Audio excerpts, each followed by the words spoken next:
Hello, beautiful people. Hi there, this is Anne again, your host for today. Thank you for clicking on my channel. If you are new here, I am making educational and motivational videos. And don't forget to click the subscribe and like, and you can go back on the videos and topic that you missed.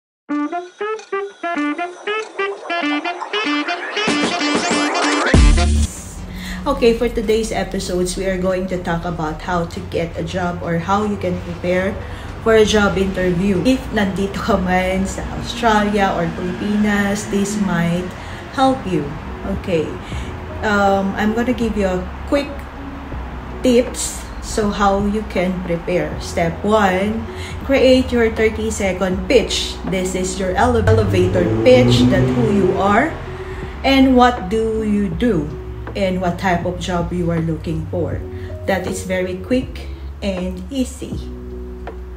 I'm going to give you an example for this. So, why do you think it matters? Because employers and recruiters are always busy. I'm referring here as well in Australia. If you can introduce yourself clearly and quickly, you demonstrate that you are confident and prepared. Straightforward, as long as you will be on track on what job are you applying for. At least may relevant doon sa pinag-uusapan. For example, hi, I'm Anne. I'm certified nurse and I have 7 years of experience supporting clients with dementia.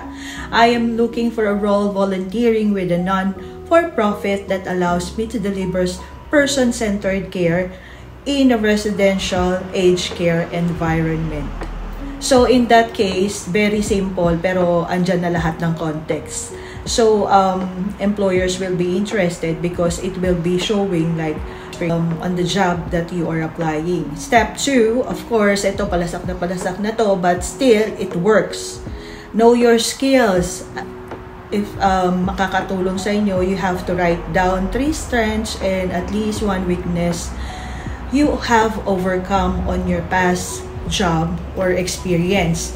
Why do you think it matters? Because it develops self-awareness, prepare for interview questions. Employer love people who are aware of what they can offer.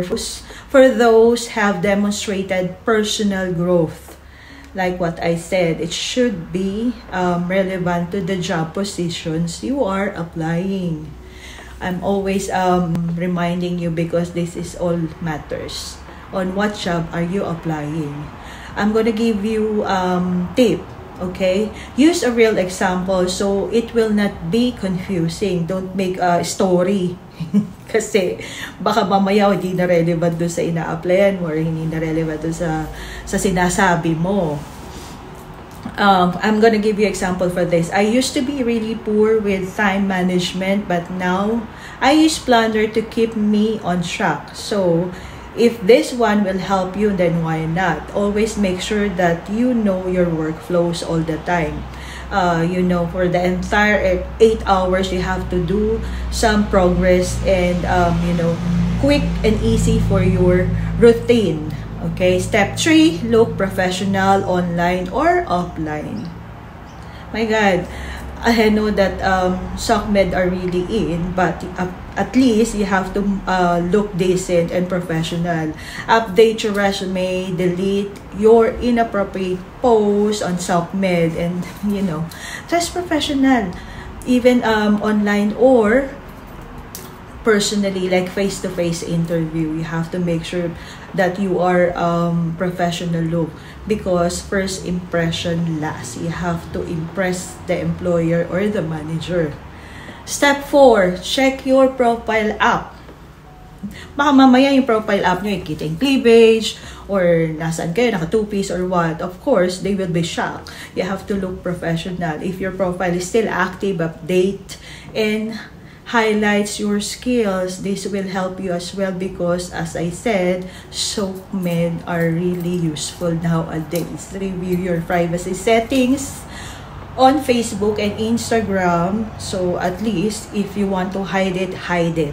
Dress professionally even if it's just online interview. Like, ang dami natin nakikita dyan sa mga memes na naka long sleeve, pero shorts, it will help as well. And lastly, use your network. Let friends and family, colleagues know that you are looking for work. Why is this relevant? Of course, if the employer or recruiters are calling your friends or colleagues, this is really matters because they will also rely on what they will say about your job experience on the past. Make sure that you are informing them, at least they know what to say. This is really important. So how can you do this? Of course, text or call them or email them. At least inform them that you are looking for work, what job are you are looking for, so they know what to say to your employer. Very quick and easy, isn't it? So in that matter, you have to look your privacy settings on your Facebook or Instagram. Dress decent, Indeed smart, even if it is online interview. Paulit-ulit ako because this is all matters. I've been working for 15 years as admin, so ayan din ang tinitignan ko. Also, ask for recommendation or introductions to hiring managers. This is your motivational call to action to remind the listeners or the employers that getting a job is a process. However, you're behind the wheel on how you will approach it. Okay, on how to approach it. Either way, di ba? So, that's a wrap for today's show, beautiful people. Before we finish to our topics, I want to leave you with this thought. Where you are presently is not where you must stay. Make sure that you are always make progress or, career growth, that you are working on it. Every actions you take, even small ones, takes you a bit closer to the future that you are trying to create. Whether you are applying for a job or starting for a new directions or trying to get through the day, remember, progress is still progress. Like me, I'm always believing of continuous learning. So you can improve yourself. You matter, you are worthy, and you have purpose. This is all matter actually. It's all about you. Life is not always going to happen when things are exact for you. But when you stay focused, continuous learning, and show up innocently with a good intention, things start to open up. Opportunities begin to recognize you. People begins to see you in flame, or people will see you that you have a good career, or you are focused on what you are doing. So, giving yourself. So, keep on showing up for yourself, especially when it feels difficult. Keep learning, keep growing, and keep believing that something's great.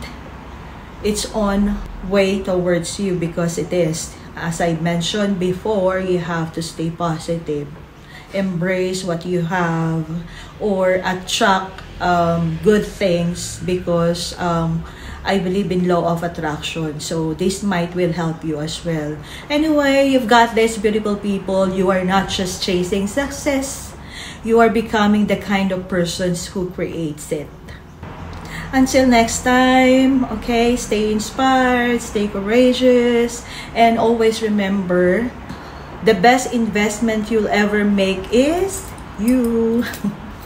So keep on moving, keep on learning, keep improving yourself. Again, beautiful people, take care of each other and spread love. Bye. Thank you.